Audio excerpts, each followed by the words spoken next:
અંદર ઉપસ્થિત રહ્યા, ઉમળકાભેર ઉપસ્થિત રહ્યા। બીજી સભામાં તો કદાચ અમે 2 કલાક લેટ હોવા છતાં પણ લોકો મોડી રાત સુધી બેસી રહ્યા, સાંભળવા માટે બેસી રહ્યા, ખેડૂતોના પ્રશ્નો સાંભળવા માટે ખેડૂતો અને માતાઓ બહેનો સતત ઉપસ્થિત રહ્યા। ત્યારે અહીંના સ્થાનિક મુદ્દાઓ બાબતે પણ બંને સભાઓમાં અમે ચર્ચા કરી તો અનેક સ્થાનિક મુદ્દાઓ અમને ખેડૂતો પાસેથી મળ્યા। પીપરાડી સભાની અંદર અમુક મહિલાઓ સાથે હું બેઠો તો મહિલાઓએ મને એવું કીધું કે અહીંયા ગામડાઓમાં પીવાનું પાણી નથી મળતું, દારૂ ખુલ્લેઆમ મળે છે પણ પીવાનું પાણી પણ અહીંયા અમને મળતું નથી।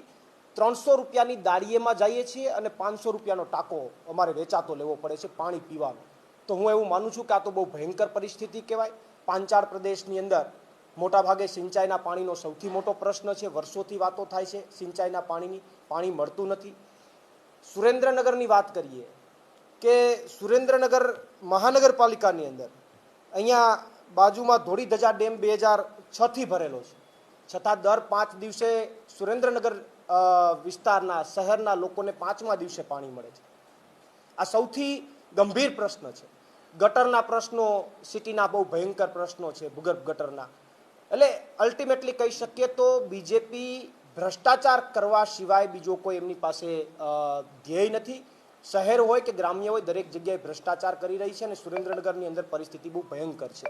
આ યાત્રા આજે સુરેન્દ્રનગરથી પસાર થઈ છે, 8મી તારીખે ગાંધીનગર ખાતે પહોંચશે અને ગાંધીનગર ખાતે આ યાત્રા જ્યારે પહોંચવાની છે ત્યારે માનનીય અરવિંદ કેજરીવાલજીની ઉપસ્થિતિમાં એમની હાજરીમાં યાત્રાનું સમાપન થશે।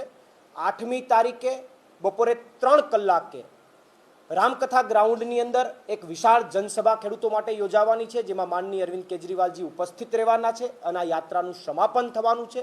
અને એક સંદેશ અમે આમ આદમી પાર્ટીએ આપવાનો પ્રયત્ન કર્યો છે કે ગુજરાતના ખેડૂતો માટે ભૂતકાળમાં પણ આમ આદમી પાર્ટી લડતી હતી અને ભવિષ્યમાં પણ લડતી રહેશે અને આ યાત્રાના માધ્યમથી ખેડૂતોના પ્રશ્નોને ઉઠાવવાનો અમે પ્રયત્ન કર્યો છે। આપના કોઈ પ્રશ્ન હોય તો?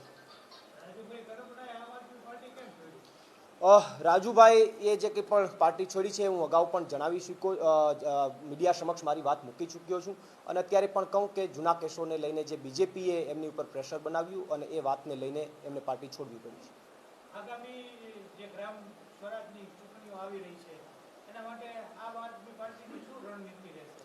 આગામી જે ચૂંટણીઓ આવી રહી છે એમાં આમ આદમી પાર્ટી મજબૂતાઈથી ઉતરવાની છે, ગ્રાઉન્ડ ઉપર મજબૂત ઉમેદવારો સાથે ઉતરવાની છે અને એ આખી જે કંઈ પણ કાર્ય પદ્ધતિ અથવા ગતિવિધિ છે એ આમ આદમી પાર્ટીની ચાલુ છે અને સાથે સાથે જનતાના અને ખેડૂતોના મુદ્દાઓને ઉઠાવતી રહેવાની છે। મહાનગરપાલિકામાં તમામ વોર્ડમાં તમારા સભ્યો ઊભા રહેશે? ચોક્કસથી તમામ વોર્ડની અંદર મજબૂત ઉમેદવાર ઊભા રહેશે। ઓકે,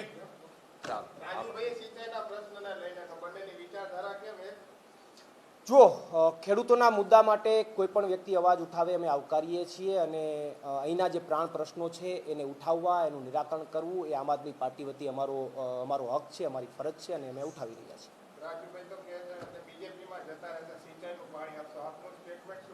સિંચાઈના પાણીની એક વાત તો તમને બધાને પણ ખબર હશે કે યોજના કેટલા વર્ષથી સરકારે જાહેર કરી દીધી છે, એનું અમલીકરણ નથી થતું, તો એનું અમલીકરણ થવું જોઈએ। માત્ર સિંચાઈના પાણીનો એક પ્રશ્ન નથી, અહીંના ખેડૂતોના 1000 પ્રશ્નો છે। ખાલી સિંચાઈના પાણીનો પ્રશ્ન થઈ જશે, સોર્ટ આઉટ થઈ જશે તો ખેડૂતના બધા પ્રશ્નોનું નિરાકરણ થઈ જવાનું નથી। સિંચાઈના પાણીનો પ્રશ્નોનું નિરાકરણ તો થવું જ જોઈએ। એનું યોજના તો લાગુ પડી ગઈ છે, અમલીકરણની વાત છે, ખાલી ચાલુ ગાડીએ બેસી જવાની વાત મારી ખ્યાલથી ન હોવી જોઈએ। એનું અમલીકરણ તો થવું જોઈએ। એની સાથે સાથે પીવાના પાણીનો પ્રશ્ન છે, એની સાથે સાથે ભાવ નથી મળતો ખેડૂતોને, સંતોષકારક ભાવ નથી મળતો, સમયસર ખાતર નથી મળતું, આ તમામ પ્રશ્નો જે છે ખેડૂતોના, હાઈ ટેન્શન લાઇનના પ્રશ્નો છે, આ તમામ પ્રશ્નો છે એનું નિરાકરણ ન થાય ત્યાં સુધી ખેડૂત રાજી નથી થવાનો। કોઈ એક મુદ્દાનું નિરાકરણ થઈ જાય તો એનાથી ખેડૂત ઠીક છે, અમે માનીએ છીએ કે થવું જ જોઈએ, પણ સાથે સાથે બધા મુદ્દાનું નિરાકરણ થાય પછી રાજુભાઈ બીજેપીનો ખેસ ધારણ કરે તો મને સારું લાગશે।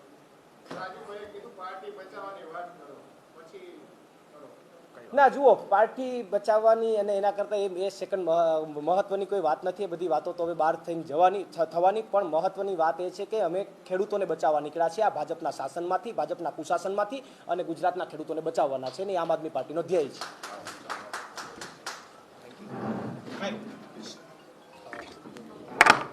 થેન્ક યુ, ખૂબ ખૂબ આભાર। રિફ્રેશમેન્ટ માટે બધા બાજુમાં આવજો, પ્રેસ વાળા બધા।